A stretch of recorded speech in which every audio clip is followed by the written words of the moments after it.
शुक्लाम्बरधरं विष्णुं शशिवर्णं चतुर्भुजं प्रसन्नवदनं ध्यायेत् सर्वविघ्नोपशान्तये। अगजाननपद्मार्कं गजाननमहर्निशम् अनेकदं तं भक्तानां एकदं तमुपास्महे। मनोजवं मारुततुल्यवेगं जितेन्द्रियं बुद्धिमतां वरिष्ठं वातात्मजं वानरयूथमुख्यं श्रीरामदूतं शिरसा नमामि। पूजन्तं राम रामेति मधुरं मधुराक्षरम् आरुह्य कविताशाखां वन्दे वाल्मीकिकोकिलम्। नारायणसमारम्भां व्यासशङ्करमध्यमाम् अस्मदाचार्यपर्यन्तां वन्दे गुरुपरम्पराम्। गुरुर्ब्रह्मा गुरुर्विष्णुः गुरुर्देवो महेश्वरः गुरुर्साक्षात् परं ब्रह्म तस्मै శ్రీ గురవే నమః। జై శ్రీరామ్. నిన్నటి వరకు మనం అయోధ్య నగర వర్ణన గురించి తెలుసుకుందాం. ఈరోజు మనం 7వ సర్గ బాలకాండలో 7వ సర్గలో ఉన్నాము. దశరథుని మంత్రులు వారి గుణగణముల గురించి ఈరోజు తెలుసుకుందాం. ఇక్ష్వాకు వంశజుడు మిక్కిలి ప్రజ్ఞాశాలియు అయిన ఆ దశరథ మహారాజు యొక్క అమాత్యులు కార్య విచారణలో దక్షులు, ఇతరుల అభిప్రాయములను గుర్తించుటలో సమర్థులు, ఎల్లప్పుడూ రాజునకు ప్రియమును గూర్చుటయందే నిరతులు, సద్గుణ సంపన్నులు, వీరుడు, గొప్ప కీర్తి ప్రతిష్టలు గలవాడైన దశరథుని యొక్క ఆస్థానమున 8 మంది మంత్రులు గలరు. వారు సర్వ వ్యవహారముల యందు ఎట్టి దోషములకును తావీయని వారు, సర్వదా రాజకార్యములను నిర్వహించుట యందు తత్పరులు. దృష్టి, జయంతుడు, విజయుడు, సిద్ధార్థుడు, అర్ధ సాధకుడు, అశోకుడు, మంత్రపాలుడు, సుమంత్రుడు అనువారు ఆ 8 మంది మంత్రులు. వశిష్ఠుడు, వామదేవుడు అను మహర్షులు 2 ఆ ఆస్థానమున ప్రధాన పురోహితులుగా ఉండిరి. ఇంకను జాబాలి మొదలగు పురోహితులను మంత్రులను కూడా ఉండిరి. వారు న్యాయశాస్త్రము, దండనీతి మొదలగు రాజవిద్యలలో నిపుణులు. అకృత్యములకు పాల్పడని వారు, నీతి కుశలురు, విద్యుక్తముగాని కార్యముల ఎడ విముఖులు, సంపన్నులు, మిక్కిలి ప్రజ్ఞావంతులు, రాజనీతిని ఎరిగినవారు, తిరుగులేని పరాక్రమము గలవారు, మంత్రాంగమునందు ఖ్యాతికెక్కినవారు, రాజకార్యముల యందు ఏమరపాటు లేనివారు, త్రికరణ శుద్ధి గలవారు, తేజోమూర్తులు, క్షమాగుణము గలవారు, కీర్తి ప్రతిష్టలు గలవారు, చిరునవ్వుతో ముందుగా మాట్లాడువారు, కోపము వలన గాని, కోరికల వలన గాని, స్వార్థ చింతన వలన గాని అసత్యమునకు ఒడిగట్టని వారు, స్వరాష్ట్రములయందు గాని పరరాష్ట్రములయందు గాని జరుగుచున్న జరగబోవు విషయములన్నీయు ఆ మంత్రులకు చారుల ద్వారా తెలియచునే ఉండును. ఆ మంత్రులు సమస్త వ్యవహారములయందు సమర్థులు. మిత్రుల ఎడ తమ ప్రవర్తనకు సంబంధించి రాజ పరీక్షలలో నెగ్గినవారు, అపరాధము చేసిన వారు తమ సుతులైనప్పటికీ నిష్పక్షపాతముగా దండించెడివారు. వారు కోశాగారమున నింపుటకై ధనమును సమకూర్చుటయందు, యోగ్యతలను బట్టి వేతనములను వసంగుచు, చతురంగ బలములను సంరక్షించుటయందు జాగరూకులై యుందురు. ఇంకను వారు శత్రువులను ఎదుర్కొనగల వీరులు, సర్వదా శత్రువులను జయించుటకు ఉత్సాహపడుచుండువారు. అయినను శత్రువు నిరపరాధి అయినచో అతనిని దండించెడివారు కారు. రాజనీతిని అనుసరించి శాసనములను ఆచరణలో నుంచెడివారు. అందువలన స్వదేశవాసులైన సాధువులను రక్షించువారు, అసాధువులను శిక్షించువారు, మరియు వారు బ్రాహ్మణులకు, క్షత్రియులకు బాధ కలుగకుండా ధనాగారమును నింపెడివారు. అపరాధుల యొక్క దోషముల తారతమ్యములను బట్టి, వారి శక్తి సామర్థ్యములను బట్టి దండనలను విధించెడివారు. మంత్రులందరూ త్రికరణ శుద్ధితో ఏకగ్రీవముగా రాజ్య వ్యవహారములను నడుపుచుండువారు. ఆ పురమునందు గాని రాజ్యమునందు గాని అబద్ధమాడువాడు ఎవ్వడూ లేడు. అయోధ్య నగరమందున కోసల దేశమునందును ఏ ఒక్కడును వంచకుడు గాని పరస్త్రీ రతుడు గాని లేకుండెను కనుక అంతటను ప్రశాంతి నెలకొలి ఉండెను. ఆ మంత్రులందరూ శుభవస్త్రములను సముచితములైన వేషభూషణములను ధరించుచుండెడివారు. వారు సచ్చీలురు. రాజహితమునందే దృష్టిని నిలిపి జాగరూకులై రాజ్యతంత్రములను నడిపెడివారు. వారు తల్లిదండ్రులు, గురువులు మొదలగు పెద్దలలో గల మంచి గుణములనే గ్రహింతురు. తమ సద్గుణముల కారణముగా పెద్దల ఆదర అభిమానములకు పాత్రులైన వారు. వారు పరాక్రమునందు ప్రసిద్ధులు. వారు తమ బుద్ధి బలముచే భూత భవిష్యత్ వర్తమాన విషయ పరిజ్ఞానము గలవారుగా విదేశముల యందును ఖ్యాతి వహించిన వారు. ఆ అమాత్యులందరూ ఇతర రాజులతో దేశ కాల పరిస్థితులకు అనుగుణముగా సంధి చేసుకొనుటను యుద్ధమును నడిపించుటను ఎరిగినవారు. కలిగిన సంపదతోడనే తృప్తిపడివారు. మంత్రాలోచనలను రహస్యముగా నుంచుటలో సమర్థులు. సున్నితమైన విషయములను సూక్ష్మ బుద్ధితో ఆలోచన చేయుటలో ప్రతిభ గలవారు. రాజనీతి శాస్త్రపు లోతులను బాగుగా ఎరిగినవారు. రాజునకు హితము కలుగునట్లు ప్రియముగా మాట్లాడువారు. ఇట్టి సద్గుణ సంపన్నులైన అమాత్యులతో కూడి ఎట్టి వ్యసనములు లేని దశరథ మహారాజు కోసల రాజ్యమును పరిపాలించెను. దశరథ మహారాజు గూఢచారుల ద్వారా స్వదేశ పరదేశ పరిస్థితులను గమనించుచు అధర్మమునకు తావు లేకుండా ధర్మయుక్తముగా ప్రజలను రంజింపచేయుచు దేశమును పాలించుచుండెను.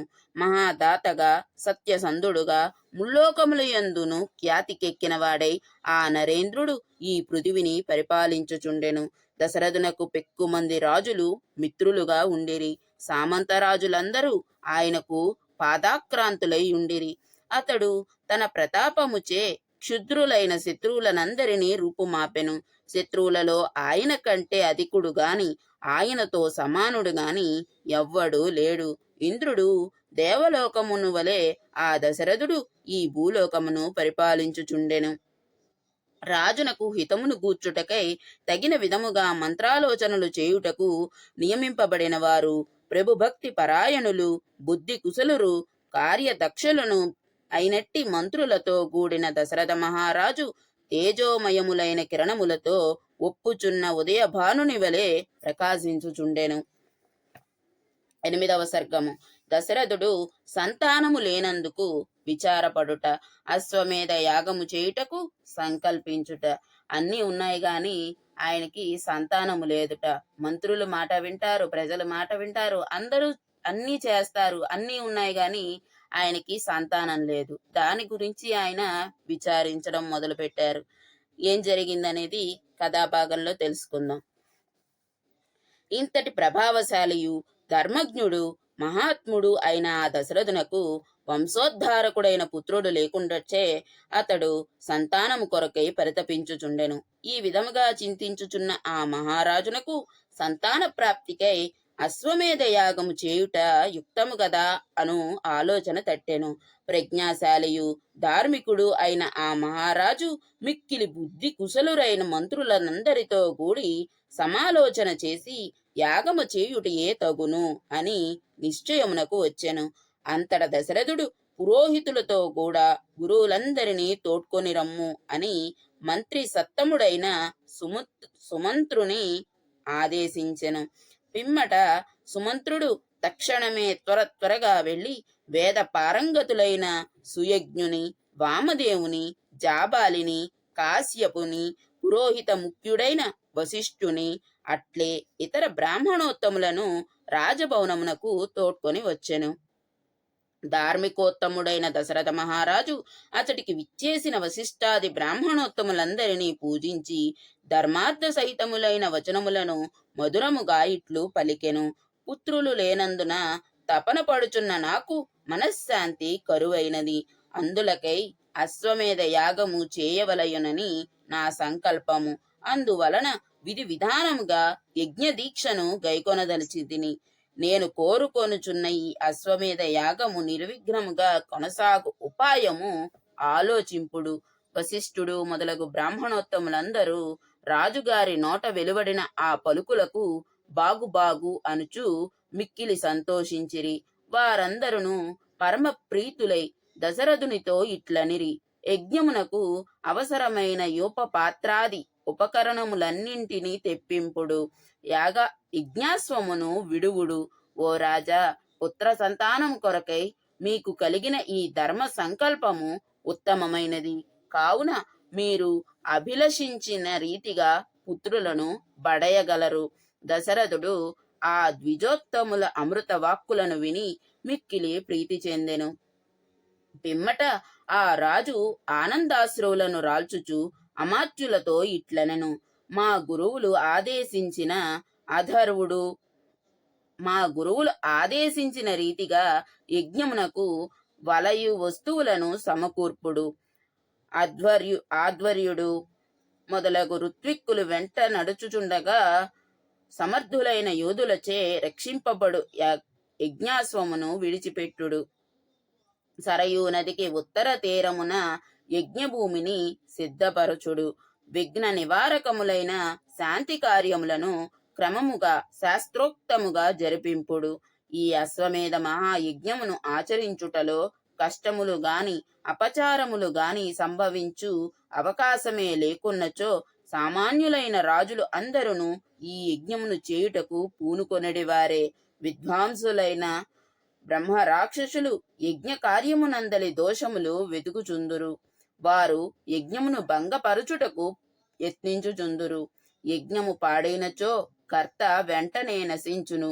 నేను సంకల్పించిన ఈ అశ్వమేధ యాగము ఎట్టి లోప దోషములు లేకుండా యథావిధిగా పరిసమాప్తమగునట్లు చూడుడు. మీరు కార్యనిర్వహణ దక్షులు గదా.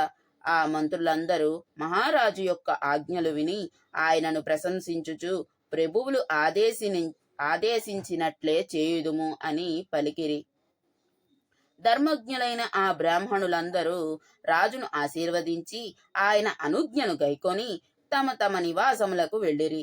బ్రాహ్మణోత్తములను వీడ్కొలిపిన పిదప మహారాజు ఋత్విజులు ఆదేశించిన విధముగా యజ్ఞ ద్రవ్యములను సిద్ధపరుచుడు అని సచివులతో పలికెను. మహారాజు ఈ విధముగా పలికి అచట చేరియున్న అమాత్యులను పంపివేచి సంతోషముతో తన మందిరమున ప్రవేశించెను. పిమ్మట ఆ మహారాజు తన ప్రియ పత్నులైన కౌసల్యాదు కడగేకి పుత్ర ప్రాప్తికై యజ్ఞమును చేయదల్చితిని. మీరును దీక్ష గైకొనుడు అని పలికెను. మిక్కిలి సంతోషకరములైన ఆ పలుకులకు సుందరీమణులైన ఆ రాణుల ముఖ పద్మములు మంచు తొలగిన పిమ్మట వికసించు కమలముల వలె శోభిల్లెను. పుత్ర సంతాన ప్రాప్తికై ఋష్యశృంగ మహర్షిని పిలిపించుట అవసరము అని పలికి సుమంత్రుడు రోమపాదుని వృత్తాంతమును దశరథునకు తెలుపుట. ఇప్పుడు మనం 9వ సర్గలోకి వచ్చాం. మంత్రియు సారథియు అయిన సుమంత్రుడు మహారాజు రాణులతో పలికిన మాటలు విని ఏకాంతముగా ఆయనతో ఇట్లనెను, పుత్ర ప్రాప్తికై వశిష్ఠాది మహర్షులు మీకుపదేశించిన అశ్వమేధ యాగ విషయమును నేను ఇదివరలో ఇతిహాస రూపమున వినియుంటిని. ఓ రాజా, భవిష్యత్ సంఘటనలు దర్శింపగల సనత్ కుమార మహర్షి మీకు పుత్ర ప్రాప్తిని గురించి ఋషుల సమక్షమున ఈ కథను తెలిపియుండెను. కశ్యప మహర్షి పుత్రుడు విభాండకుడు. అతనికి ఋష్యశృంగుడు అను పుత్రుడు కలిగి ఖ్యాతికెక్కెను. ఆ ఋష్యశృంగ మహర్షి నిరంతరము తండ్రి అయిన విభాండకుని అనుసరించి వనములలోనే సంచరించుట వలన ఆయనకు ఆ వనములు, అచటికి వచ్చి వెళ్ళు ఋషులు తప్ప మరి ఒక ప్రపంచమే తెలియదు. ఓ రాజా, ధర్మ శాస్త్రజ్ఞులచే తెలుపబడి లోక ప్రసిద్ధమైన బ్రహ్మచర్యము 2 విధములు. ఋష్యశృంగుడు ఈ 2 విధములైన బ్రహ్మచర్యములను నడుపగలడు. అగ్ని కార్యములను వనర్చును ప్రసిద్ధుడైన తండ్రిని గురువులను సేవించుచు మొదటి బ్రహ్మచర్యమును పాటించుట ద్వారా ఋష్యశృంగుడు కొంతకాలమును గడుపును. ఈ కాలమునందే పరాక్రమవంతుడు బలశాలి అయిన రోమపాదుడు అంగరాజ్యమునకు ప్రభువగును. ఆ రాజు ఒకప్పుడు ధర్మము తప్పినందువలన ఆ రాజ్యమునందు అంతటను చాలా కాలము అనావృష్టి ఏర్పడును. అది సమస్త ప్రాణులకు భీతి గొలుపునది అగును. తీవ్రమైన ఆ క్షామ పరిస్థితులకు రాజు మిక్కిలి ఖిన్నుడై వేద శాస్త్ర పండితులైన బ్రాహ్మణులను పిలిపించి ఇట్లు పలికెను: మీరందరూ సమస్త ధర్మములను తెలిసినవారు, లోక వృత్తాంతములను ఎరిగినవారు. ఈ అనావృష్టికి కారణమైన నా పాపములు తొలుగుటకై తగు ప్రాయశ్చిత్తములను, వాటి నియమములను దయతో తెలుపుడు.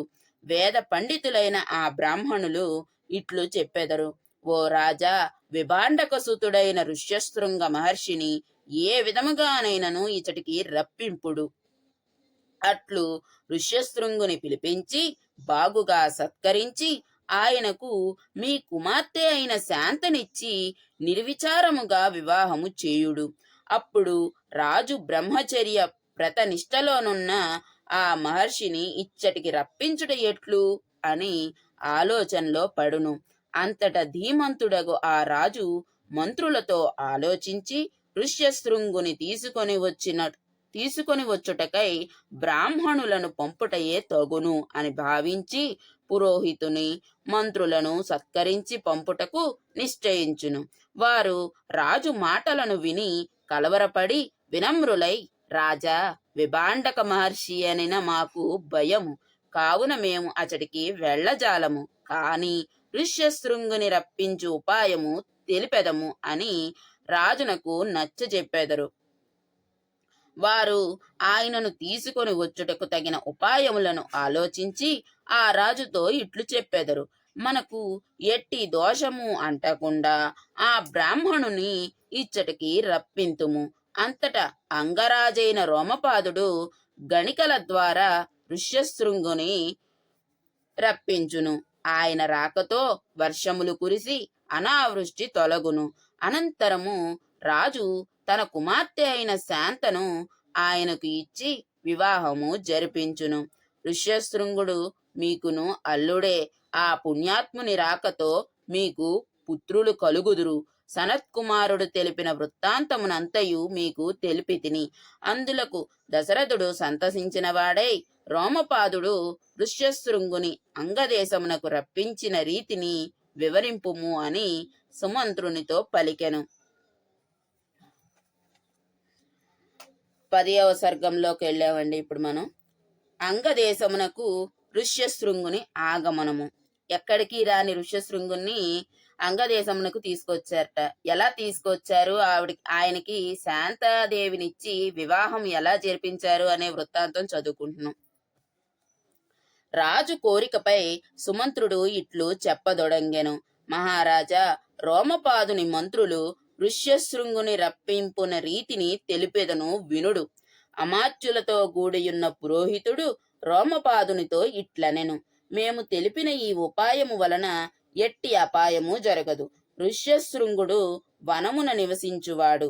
అతడు తపస్సునందును వేదాధ్యయమునందును నిమగ్నుడై ఉండువాడు.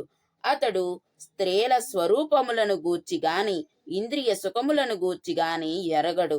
మానవుల చిత్తములను ఆకర్షించునట్టి ఇష్టమగు విషయముల ద్వారా ఆయనను పురమునకు శీఘ్రముగా రప్పింతుము. నిశ్చయింపుడు. చక్కగా అలంకరించుకొనిన అందమైన గణికలకు బహుమానములను ఇచ్చి వారిని పంపుదము. వారు అచటికి వెళ్ళి వివిధోపాయములతో ఋష్యశృంగుని ఆకర్షించి తీసుకొని వచ్చెదరు. రోమపాదుడు పురోహితుని సూచనలను ఆమోదించెను. పిమ్మట పురోహితుడు మంత్రులు ఆ విధముగానే చేసిరి.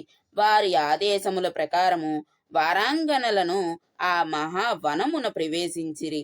ఆ ఆశ్రమ సమీపమునకు చేరి వారు నిత్యము ఆశ్రమవాసియు జితేంద్రియుడును ఋషిపుత్రుడును అయిన ఋష్యశృంగ మహర్షి దర్శనమునకై ప్రయత్నము చేయుచుండిరి. పితృసేవలలోనే సదా సంతుష్టుడయ్యుండు ఋష్యశృంగుడు ఆశ్రమమును దాటి బయటకు రాలేదు. ఆ తపస్వి పుట్టినది మొదలు ఇంతవరకు స్త్రీని గాని పురుషుని గాని నగరములకును గ్రామములకును సంబంధించిన మరి ఏ ప్రాణిని చూచి ఎరుగడు. అనంతరము ఋష్యశృంగుడు ఒకసారి తలవని తలంపుగా ఆ గణికలున్న ప్రదేశమునకు వచ్చి వారిని చూచెను.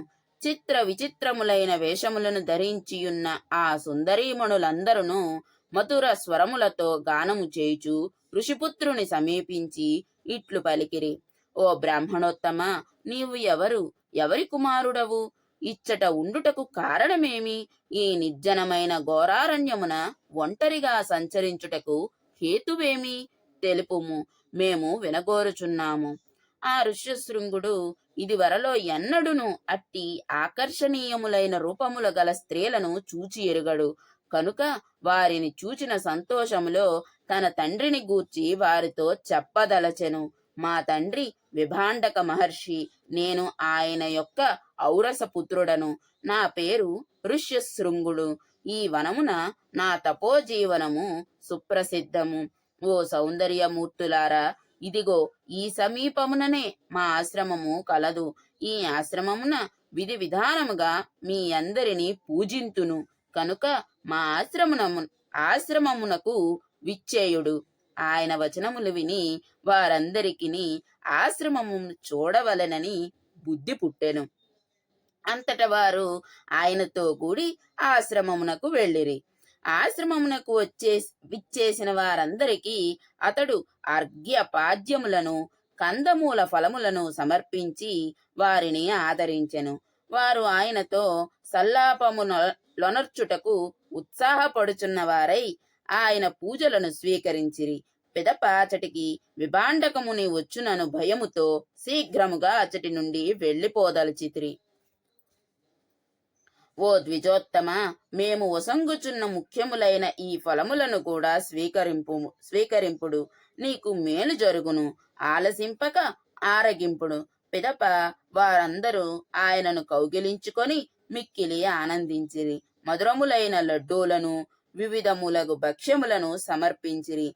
తేజోమూర్తి అయిన ఋష్యశృంగుడు వాటిని భక్షించి ఎల్లప్పుడూ వనములలో నివసించువారు ఇంతకు ముందెన్నడును రుచి చూడని ఫలములివి అని భావించెను.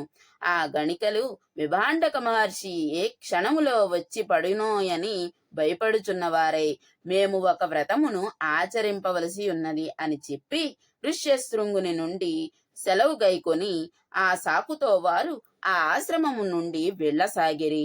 వారందరూ వెళ్ళిపోవుచుండగా విభాండక సుతుడైన ఋష్యశృంగుడు వ్యాకుల చిత్తుడై మిక్కిలి దుఃఖపడెను. జితేంద్రియుడైన ఆ ఋష్యశృంగుడు అస్వస్థ చిత్తుడైనందువలన మరునాడు మనోహరముగా అలంకరించుకొని ఉన్న ఆ గణికలున్న ప్రదేశమునకు వచ్చెను. తమ కడుకు వచ్చుచున్న ఆ విప్రుని చూచిన వెంటనే వారు సంతోషముతో పొంగిపోయిరి.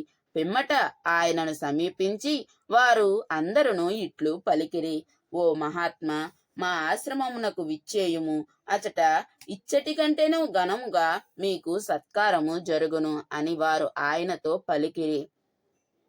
హృదయంగములైన వారి మాటలను విని అతడు వారి వెంట పోదలచెను.